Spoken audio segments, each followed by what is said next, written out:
মানুষ পুতুলটাই বা কোথায় গেল? ওই ঝোলায় ভরে রেখেছিস বুঝি?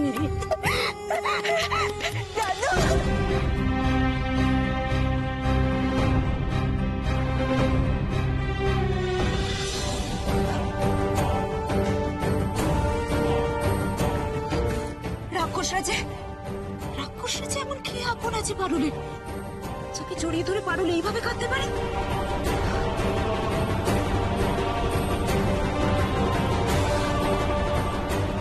কে সে? কে?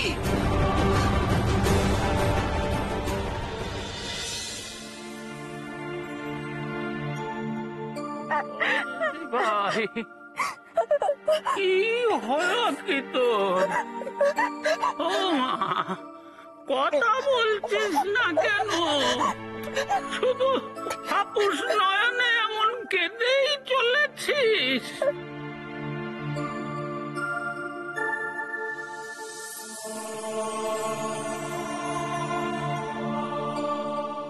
দেখ দিদি ভাই, দুদিনেই আমি তোকে খুব ভালোবেসে ফেলেছি, তাই তোর চোখের জল আমি মোটেই সহ্য করতে পারি না রে।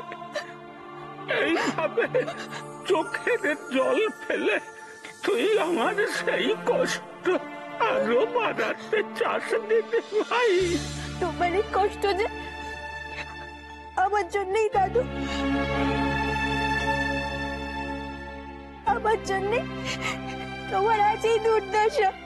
কি যে বলিস তুই, কিছুই বুঝতে পারি না ছাই।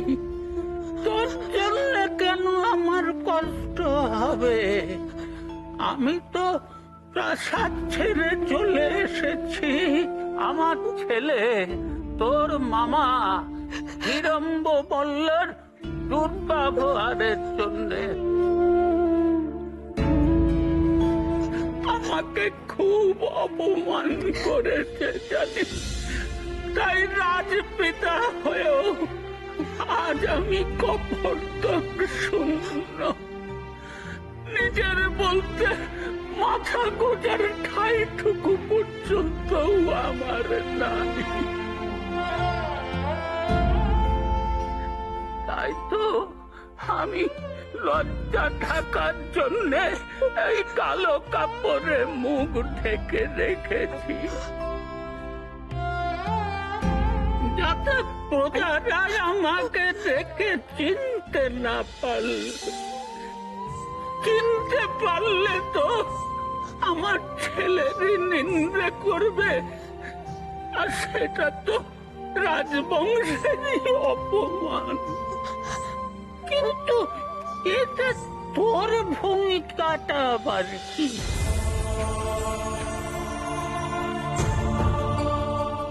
আছে দাদু, আছে। তুমি জানো না,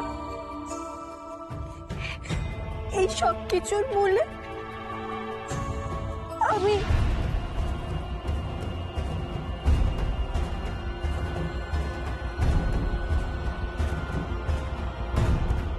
তখন থেকে শুধু সেই একই কথা বলে চলেছিস আর কেঁদে চলেছিস। কেন শুধু শুধু নিজেকে দোষারোপ করছিস দিদি ভাই?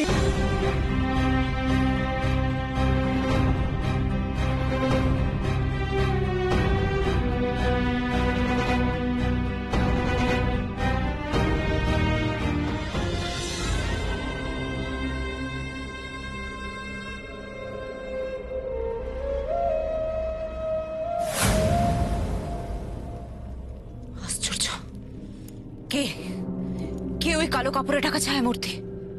সেইভাবে নিজেকে ঢেকেই বা রেখেছে কেন? নিশ্চয়ই নিজেকে আড়াল করার জন্য। কে কে এমন আছে পারুলের এত আপনজন সেই রাক্ষস রাজ্যে, যার বুকে মাথা রেখে হাপুস নড়ে কাঁদতে পারে পারুল? কে কে সে? ওই ছায়ামূর্তির মুখটা যদি একবার দেখতে পেতাম, তাহলে সব রহস্য পরিষ্কার হয়ে যেত। একবার দেখবো নাকি? দেখি একবার, চেষ্টা করে দেখি তো একবার।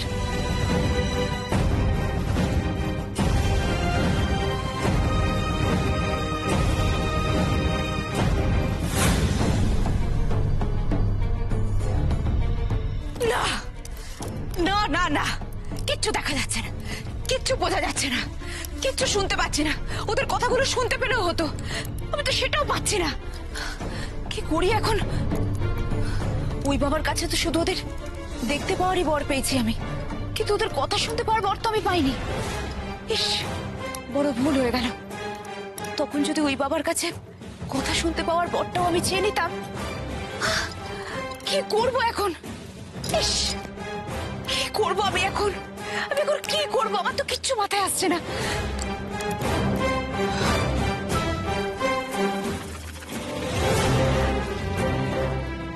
তন্ত্রমাতা,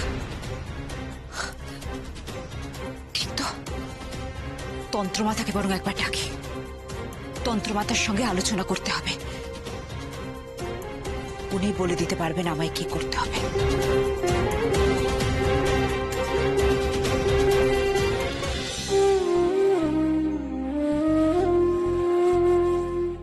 পাগল মেয়ে, এই দেখো আবার কাঁদে। ওরে থাম থাম, তোর চোখের জলে যে বন্যা বইয়ে ফেলবি। আমি সত্যি বড় পাপ করেছি দাদু, আর সেই পাপের ফল ভোগ করছি এখন। পাপ করেছিস তুই? কি এমন করেছিস যে তোর পাপ বলে মনে হচ্ছে? না না না, তোর মতন লক্ষ্মী মেয়ে কোনো পাপ করতে পারে না। হ্যাঁ, ওই চাঁপা ফুলটা দেখতে চেয়ে তুই আমায় একটু দুশ্চিন্তায় ফেলেছিলিস বটে, কিন্তু সেটা তো তোর কোনো পাপ নয়। নাতনি হয়ে দাদুর কাছে এটুকু অধিকার তো তোর থাকতেই পারে। সেটুকু বাদ দিলে আমার এই নাতনিটিকে আমার বড় হাসি খুশি মিষ্টি মেয়েই মনে হয়েছে। না না দাদু, আমি তোমার নাতনি নই, আমি রাক্ষসের মেয়েও নই। তুমি সবকিছু জানতে পারলে আমাকে কোনোদিনও ক্ষমা করবে না।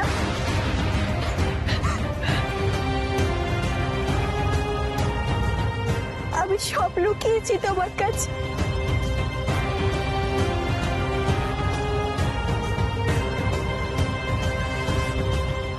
অন্যায় করেছি, এ কথা তো আমার অজানা নয় রে দিদি ভাই।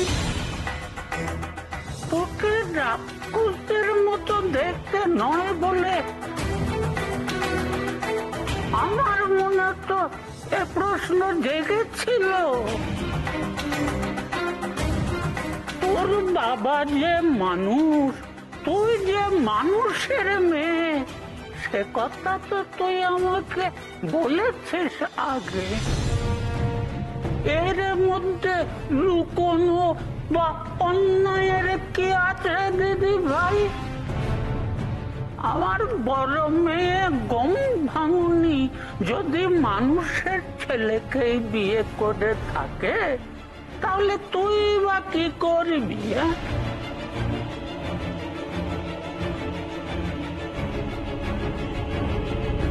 না দাদু,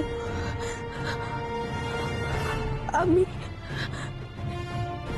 রাক্ষসী মায়ের মেয়েও নই।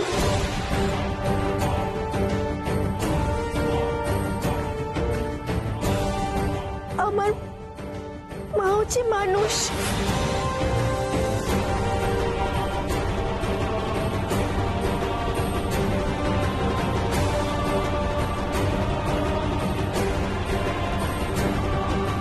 কি বললি? মানুষ? তার মানে তুই আমার বড় মেয়ের মেয়ে নস?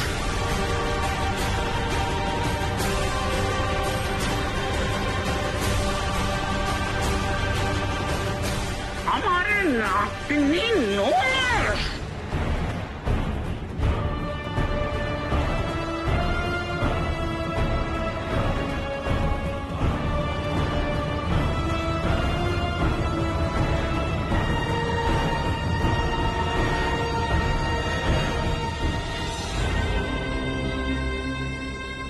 অত চিন্তা করে কোনো লাভ নেই মণিমল্লিকা। একটা ব্যাপার তো পরিষ্কার, ওই পারুল আর সেনাপতি রাঘব এখন অব্দি রাক্ষস রাজ্যেই আছে। কিন্তু কিন্তু ওই ছায়ামূর্তি কে মাতা? ওই কালো কাপড়ে ঢাকা মানুষটাকে, যার বুকে মাথা রেখে পারুল এইভাবে হাপুস নয়নে কাঁদতে পারে, সেই আপন মানুষটাকে আমার কেন জানি না বারবার মনে হচ্ছে ওই পারুল আর রাঘবেন্দ্রর সঙ্গে ওই রাক্ষস রাজ্যে আরো কেউ ঢুকেছে। না,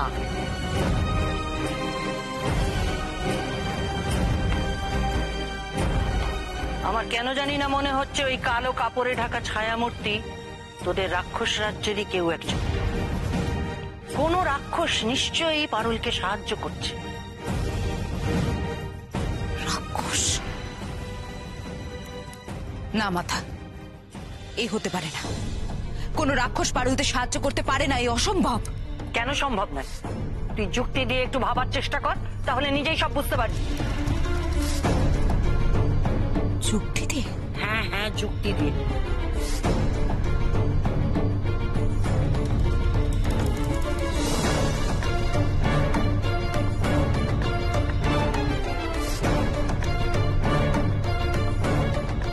আপনি যাই বলুন মাথা, এ আমি কিছুতেই মেনে নিতে পারবো না। একজন রাক্ষস মানুষের ছেলে মেয়েদের সাহায্য করবে? কখনো না। পারুল আর রাঘবেন্দ্র আমার প্রধান শত্রু মাতা, ওরা আমার প্রধান শত্রু। আর আমার প্রধান শত্রুকে সাহায্য করা এটা হতে পারে না মাতা। আমার প্রধান শত্রু মানে সমগ্র রাক্ষস জাতির শত্রু ওরা। ওদের কেউ সাহায্য করবে কেন?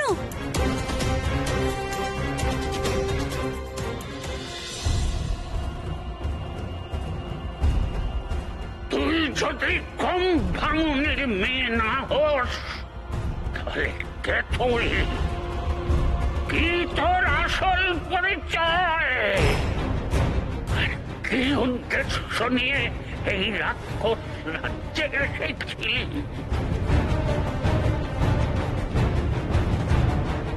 গম ভাঙনের কথাই বা জানলি কি করে? দাদু,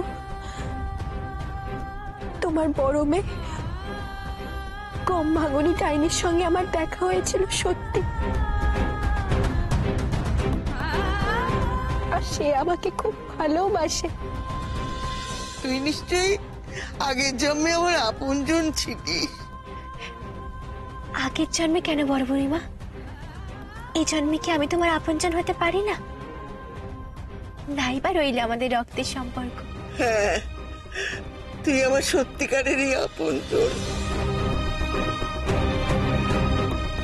দাদু, আমি আসলে তোমার নাতনি মণিমল্লিকার সতী, রানী পদ্মাবতীর মেয়ে পারুল। কিন্তু আমি নিজের পরিচয় বলার সময় তোকে মিথ্যে বলেছিলাম।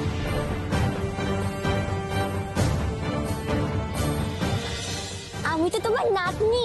কেমন নাতনি? তোমার বড় মেয়ে যে এখন গম ভাঙনি যায়নি, আমি তো তারই মেয়ে গো। আর তোমার ছোট মেয়ে যে এখন তিন কেলে যায়নি, সেটা আমার মাসি।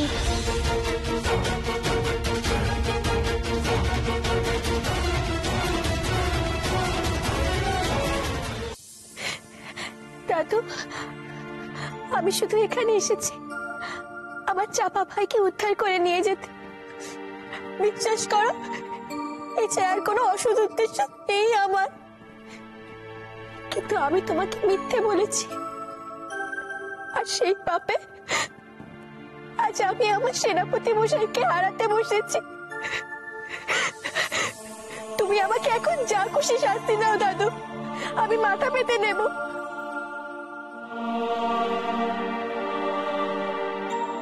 কিন্তু তুমি আমাকে দয়া করে ক্ষমা করে দাও।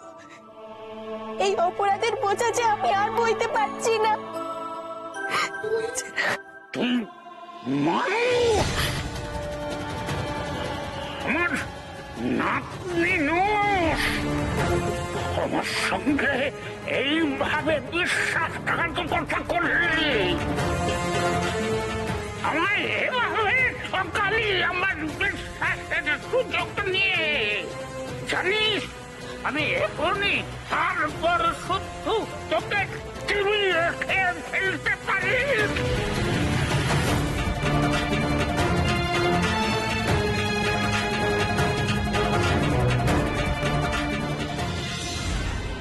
আপনি যাই বলুন মাথা, রাক্ষস পারুলদের সাহায্য করবে কেন? একজন রাক্ষস ওই মানুষদের সাহায্য করতে যাবে কেন? কেন তা জানি না, তবে ওদের যে কেউ সাহায্য করছে এ ব্যাপারে আমি নিশ্চিত। ওই পারুল আর রাঘব যে তোর প্রধান শত্রু, এ কথা তো ওই রাক্ষস রাজ্যে সবার পক্ষে জানা সম্ভব নয়। না জানলেও ওরা যে মানুষ এটা তো জানবে, আর মানুষ মাত্রই রাক্ষসদের শত্রু। সাহায্য করার বদলে তাহলে চিবিয়ে খেত ওদের। তাই যদি হয় তাহলে ওই রাঘব আর পারুল লাভা ঝর্ণা পার হলো কি করে? তোদের রাক্ষস রাজ্যে ঢোকার মুখে লাভা ঝর্ণা পার হতে গেলে রাক্ষসের রক্ত লাগে না? এই রক্ত পারুল পেল কোথা থেকে? তার মানে নিশ্চয়ই কোনো রাক্ষস পারুলকে সাহায্য করছে।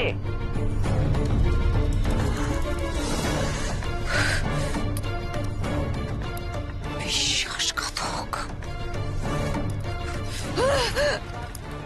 বিশ্বাসঘাতক! এক্ষুনি এক্ষুনি এই মুহূর্তে রাক্ষস রাজ্যে খবর নিতে হবে। ওই পারুলদের ধরার সঙ্গে সঙ্গে ওই বিশ্বাসঘাতককেও ধরার জন্য গুপ্তচর পাঠাতে হবে। এক্ষুনি এক্ষুনি এই মুহূর্তে আমি বাবাকে সব জানিয়ে চিঠি লিখছি। তাই ব্যবস্থা কর মল্লিকা। ঠিক বলেছেন মাথা। অদ্ভুত কিম্বদ, অদ্ভুত কিম্বদ! কি হলো মাথা?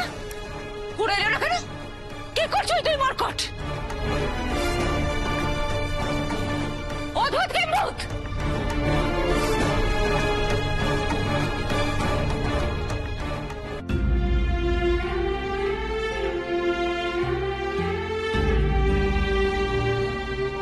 বিশ্বাস করো দাদু, আমি তোমাকে ঠকাতে চাইনি। তুমি খুব ভালো, তোমার মতো ভালো রাক্ষস আমি দুটো দেখিনি। তোমাকে মিথ্যে বলার পর আমার নিজেরই খুব কষ্ট হচ্ছিল। কিন্তু কেন এমন মিথ্যে বললি আমায়? এত বড় মিথ্যে! আমি কি করতাম দাদু? এছাড়া যে আমার আর কোনো উপায় ছিল না। আমি যদি প্রথমেই তোমাকে আমার আসল পরিচয় দিতাম, তাহলে কি তুমি আমার কথা শুনতে, কি আমাকে নাতনি ভেবে এত ভালোবাসতে? কিন্তু আমি যে তোমার সাহায্য ছাড়া কোনোভাবেই গোলক দাদা পেরিয়ে আমার চাপা ভাইয়ের কাছে পৌঁছাতে পারতাম না। এইভাবে ব্যবহার করলি তুই আমায়? আমার সাহায্য নিয়ে চাপা ফুলের কাছে পৌঁছানোর জন্য আমার বিশ্বাস, ভালোবাসার এত বড় সুযোগ নিলি? আমার ঠকালি তুই? সামান্য একটা মানুষের মেয়ে হয়ে তোর এত বড় দুঃসাহস!